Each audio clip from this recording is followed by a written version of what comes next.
Today we've gathered to look at the fleet revisions for Ada Township as requested in the business case. So we're just going to go and do a little overview today. So some of the major areas that we're going to focus on in this business case are the oil change intervals, coolant change intervals, repairing vehicles, and some alternative fuels that we could possibly use to lower fuel costs. We also want to create procedures for going about all these revisions. So in the business case that you have in front of you, the full printed out business case, you can see in the end of the presentation the actual examples of the procedure sheets and the hard facts that will apply to this PowerPoint. So let's continue on, and we'll look at the first area of revision, which is oil change intervals. So oil changes are the most frequent occurring maintenance our fleet requires, so naturally it is an area that should be scrutinized for inefficiency and unnecessary costs. Currently our fleet uses oil changes every 3,000 miles on conventional motor oil. The average fleet vehicle drives about 30,000 miles a year, so you're getting roughly 10 oil changes per year currently. Now what we want to do is switch to a full synthetic motor oil that can extend the oil changes up to 10,000 miles per the oil we use. So we would go from nearly 10 oil changes down to about 3 for every single vehicle in our fleet. The cost from savings, or the savings from cost on supplies would be quite large, to say the least. Continuing on, as an example, we'll take one of the most common engines we have in our fleet. We have a lot of ambulances, dump trucks, fire trucks, maintenance vehicles, buses. They all use Duramax diesel engines, and so we'll use that for our examples in this business case. Currently we're using Chevron Delo 400 15W40 in those engines. They require 2 gallons of oil per oil change at $12.57. So your estimated cost per oil change is $25.14 for the oil and the additional charge for the OEM oil filter. In a total of 10 oil changes per year currently, that's $251.40 for that single vehicle for just the oil, plus the cost of the 10 oil filters. What we'd like to do is start using Mobil 1 full synthetic 5W40, and that would reduce the number of oil changes from 10 down to 3, as we said earlier, and your total cost per year on oil changes would be $209.97, plus the cost of only 3 OEM oil filters. So right there is another huge savings with just switching to a synthetic oil. In addition to switching to a full synthetic, we have performance gains, better reliability of the engines. Full synthetic is more stable oil, and it's stable over longer periods of time between oil changes. So that being said, we'd have essentially better running vehicles. Like I said, that's just one vehicle out of our entire fleet. So if we were to apply that savings for that one vehicle over a 10-year period, it might look something like this on this graph. Mobil 1 right in the middle here, over 10 years, we could save roughly $400 for just that one vehicle, just in oil. So you apply that over the whole fleet, $400 times, let's say, 30-40 vehicles, you've got quite the substantial savings. Next we're going to look at the procedure sheet for that oil change. And too far. Alright, so the procedure sheet, we want to do this with every revision we apply to our maintenance program. And you'll see it in the back of the full business case. There's a full procedure sheet for oil changes, coolant changes, parts replacement, and routine maintenance. We'll get to that later, but for now we're going to focus on the oil change sheet. And this sheet kind of details the procedure that our technicians will follow when performing these oil changes. And not only that, but it'll also get them into a routine of checking certain things that should be checked during oil changes. For instance, tire pressure and other basic things that would cause issues if they were left untouched. So some things that are on that procedure sheet, if we turn to that, would be we would verify the mileage of the vehicle and verify that it's at its oil change interval. We would visually inspect the vehicle for damage or needed maintenance, and go through, grease all the fittings, inspect the belts, hoses, tires for abnormal wear and check the tire pressure. We're going to inspect the vehicle fluids, and then next you're on to your oil change. So I mean, just those basic things can really tack on some savings over in the long run.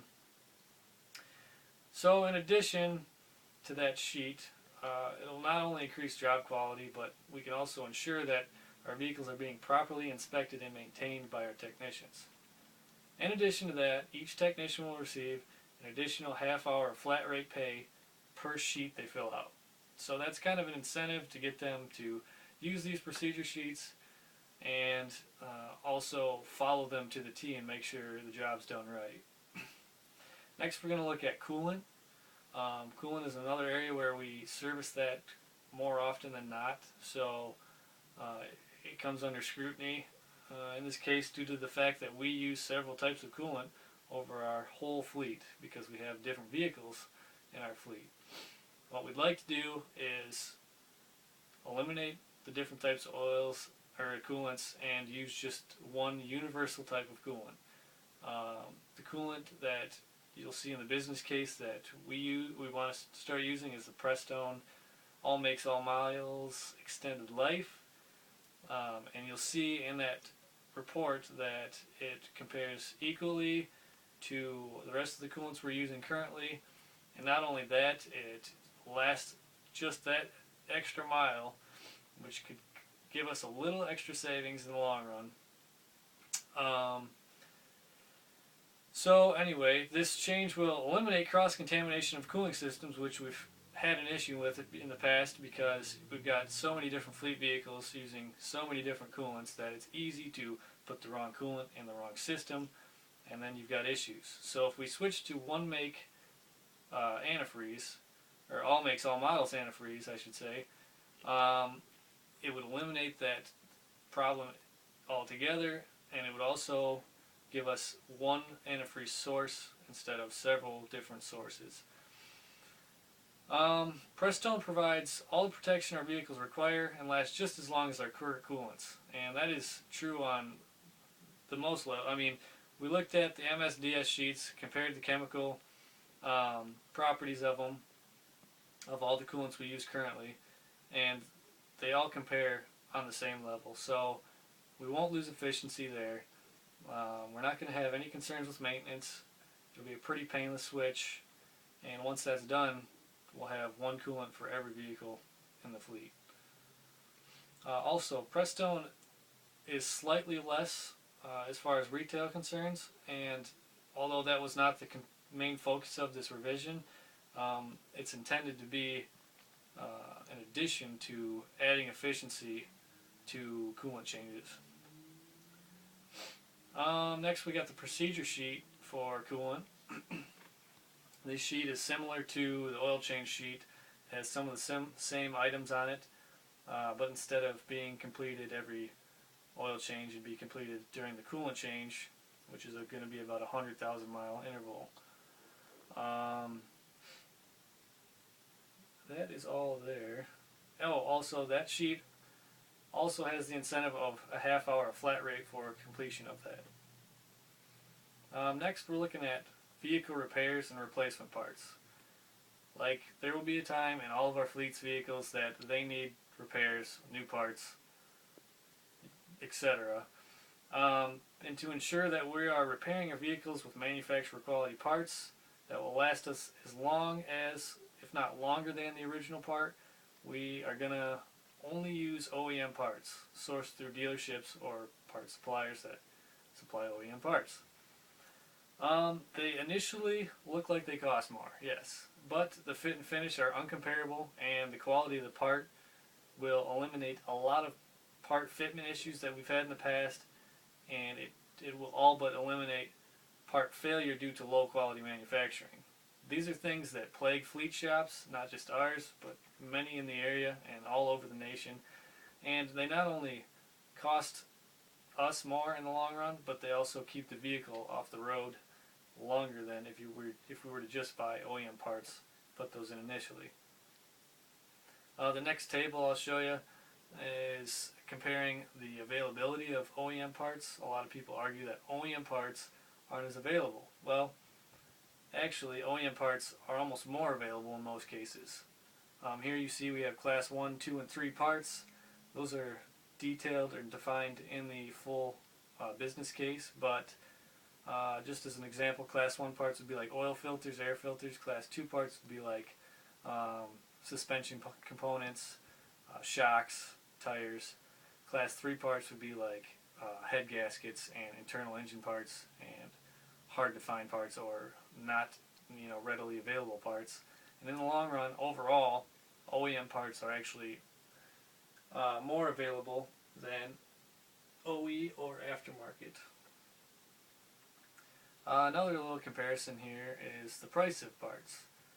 Now, aftermarket parts are always going to be the cheapest in most cases, but as a comparison, you can see that OEM parts, over the grand scheme of things, are slightly cheaper than both OE and aftermarket.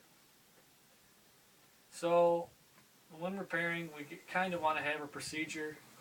So we came up with a procedure sheet for repairing vehicles. When a vehicle comes in for repair, we want it fixed completely. Obviously, it's the best way, the only way to fix a vehicle. And that means we want to find the root cause and eliminate it. And we don't want the vehicle to return with the same problem.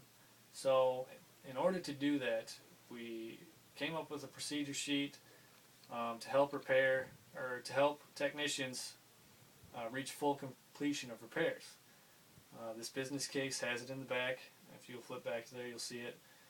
And we want the technician to find the root cause and fix it. So basically, this will help to eliminate comebacks and reoccurring issues that we might have in our fleet.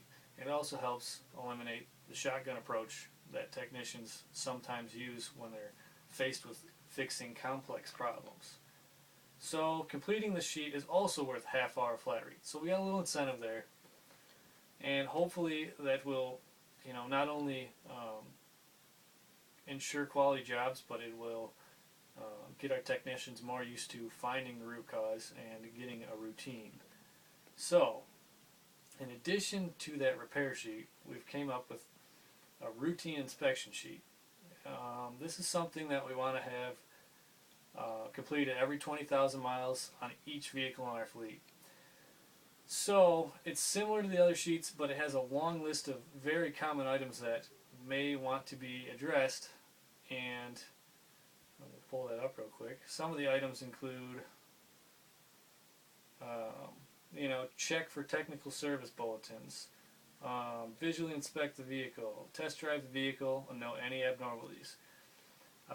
Check for DTCs, check the service manual for any recommended service at this mileage, conduct a thorough undercar visual inspection for leaks, inspect belts and hoses. The list goes on. Anyway, what that sheet is trying to do is foresee problems before they render a vehicle useless, because when a vehicle's useless, we're losing money and it's costing us in the long run. This would also keep our technicians familiar with the entire fleet over the whole life of the vehicle. Other than that, we want to move on to alternative fuels. Now, this doesn't have anything to do with repairing or replacing. This is more something we can do to just lower one of our biggest costs, which is fuel costs. So for this, we use replacing diesel fuel as an example, because over 50% of our fleet is diesel. So we want to use an alternative fuel or something that could offer us a greener community image as well as give us tax breaks and lower our fuel costs. So in the business plan you'll see how switching to like B20 or B100 biodiesel could not only lower fuel costs as far as after taxes are concerned, but they could also increase vehicle reliability because biodiesel actually offers higher engine lubricity. Other than that, we could also expect to see cost savings and tax incentives through using biodiesel in our fleet. Moving on, there's a table I want to show you. It's comparing diesel versus biodiesel. We have on the left biodiesel, and it is more expensive per gallon upfront cost. The shipping costs are also more expensive to deliver to our fueling site. What we have though is at the end of the year we would get a tax deduction for using a renewable fuel tax credit, and that would equate to about $1 per gallon of gas we use. So after that tax is figured in, tax deduction is figured in, the total cost per gallon would be $3.19 per gallon compared to $4.09 per gallon of the average cost of diesel. As you'll see in the full business case, you will see a full cost analysis on that and a full comparison of how B20 and B100 compare to actual diesel. In the annexes there's a chart that lists all the properties of biodiesel and diesel, and they basically explain how using biodiesel is the same if not better than using actual diesel fuel. Again, why we chose diesel fuel is because diesel fuel consumption takes up the greater portion of our fleet fuel budget. So we wanted to eliminate the biggest chunk of that cost or reduce the biggest chunk of that cost. And just a quick review of some of the things we talked about in this overview of the business case. And we talked about extended oil change intervals by switching to full synthetic.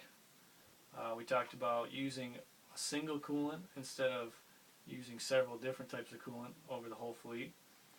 We also talked about sourcing only OEM parts to eliminate comebacks and part failures and misdiagnosis. And we also talked about enacting procedure sheets for each of these revisions to allow for less errors, more efficient workplace, and it will overall increase the productivity of our technicians.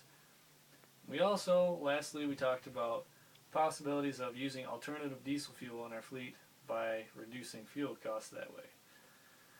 So, in conclusion, I hope you all get a chance to review the full business case. It includes all the information to verify what we've overviewed, and it expounds on all of those points. In accordance with the study, I would recommend that the changes stated in the business case and above be implemented in the next fiscal year to see the highest results. And I hope you will all review it, and if you have any questions, please give me an email or contact me by phone at the sources listed here. And that is all, folks. Thank you for listening to me today.